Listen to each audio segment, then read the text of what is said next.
Assalamualaikum, selamat malam teman-teman semua. Kami dari kelompok 2 ingin mempresentasikan hasil diskusi kami tentang struktur organisasi. Dikarenakan corona, kami hanya bisa menyampaikan diskusi kami ini lewat video ini. Oke, baiklah teman-teman, pertama dan yang utama kita panjatkan puji syukur karena kita masih diberi kesehatan pada malam hari ini. Perkenalkan, saya sendiri Lena Sihotang, dan di sebelah kiri saya Mepitania. Saya bikin Anda. Saya Akbar. Saya Walduin. Dan baiklah, kita langsung ke materinya ya, teman-teman.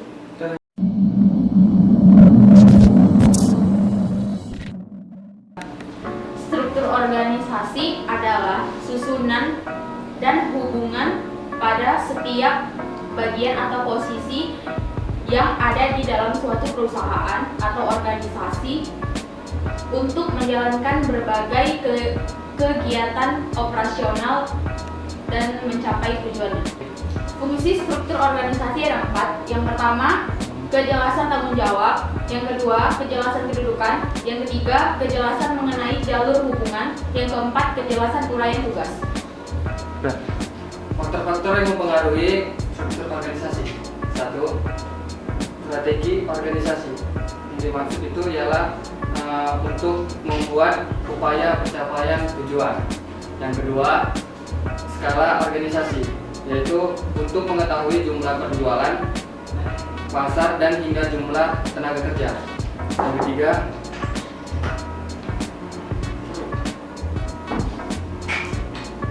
Yang ketiga, teknologi.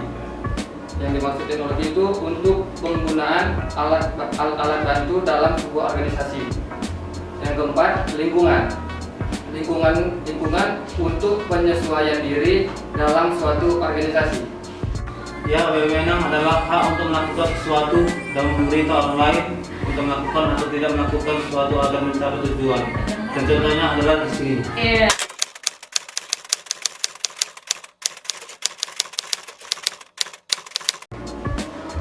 Departemenisasi adalah suatu aktivitas untuk menyusun suatu organisasi yang akan diserahi bidang kerja tertentu atau fungsi tertentu, atau bisa juga disebut sebagai proses penentuan cara bagaimana kegiatan yang dikelompokkan. Jenis-jenis departemenisasi. Departemenisasi ada 2 jenis. 1. Departemenisasi fungsional. Departemenisasi fungsional adalah untuk mengelompokkan suatu fungsi yang sama atau kegiatan yang sejenis atau untuk membentuk suatu organisasi. Ibu dan Ibu.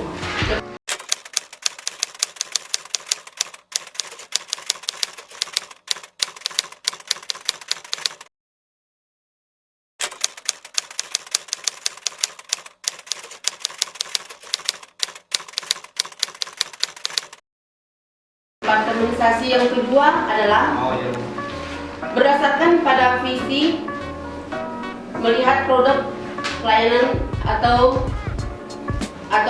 dan klien sebagai faktor dasar pengelompokan.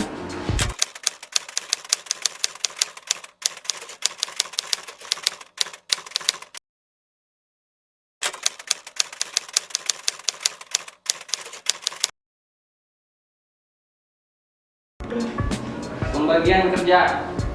Ada 4 elemen struktur organisasi diantaranya. 1. Adanya spesialisasi kegiatan kerja. 2. Adanya standarisasi kegiatan kerja.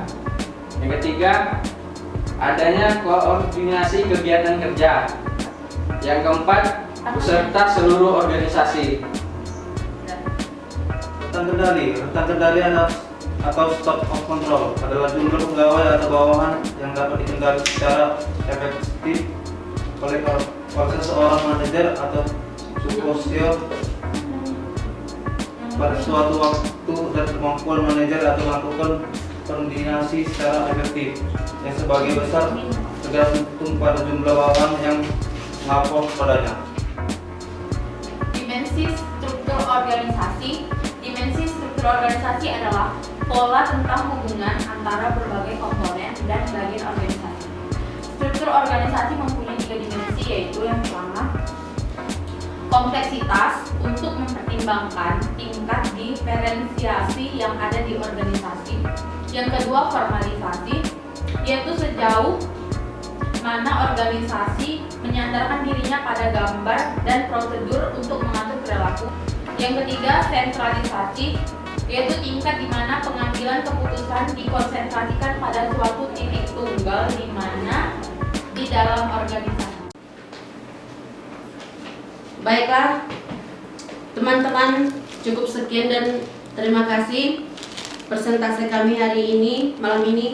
Jika ada salah kata, kami mohon maaf, dan jika ada pertanyaan silakan tanya. Dan kami sudahi diskusi kami ini. Assalamualaikum, selamat malam. Dadah.